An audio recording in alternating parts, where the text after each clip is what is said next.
Welding வந்து start பண்ண போறேன். ப்ரோசிட்டினா எப்படி இருக்கும், ப்ரோசிட்டியை விட்டா நமக்கு எப்படி இருக்கும் வெல்டிங் அப்படிங்கறத பார்க்கலாம்.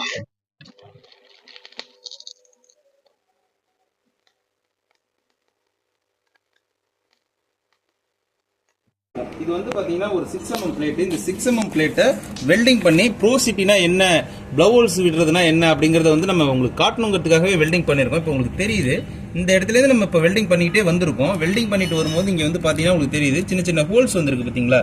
இந்த இடத்த கவனிச்சீங்கன்னா உங்களுக்கு தெரியும். இந்த மாதிரி ஹோல்ஸ் வர்றதுதாங்க வந்து ப்ளவ் ஹோல்ஸ், ப்ரோசிட்டி விடுறது. வெல்டிங் வந்து உறுதித்தன்மையா இருக்காது, வெல்டிங் வந்து சீக்கிரத்துல உடஞ்சிரும். இந்த மாதிரிலாம் வெல்டிங் பண்ணக்கூடாது. உங்களுக்கு காட்டணும் அப்படிங்கிறதுக்காகவே நான் வந்து பவரை கம்மி பண்ணி இதை கொண்டு வரணும் அப்படிங்கிறதுக்காக பண்ணினேன். மற்றபடி இப்போ நான் கிரைண்டிங் பண்ணிட்டு எடுத்து கிரைண்டிங் பண்ணிட்டு திருப்பி வெல்டிங் பண்ணிடுவேன்.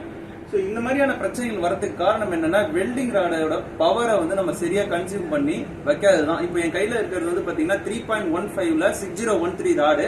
ஸோ இதுக்கு வந்து பாத்தீங்கன்னா மினிமம் 100ல இருந்து 1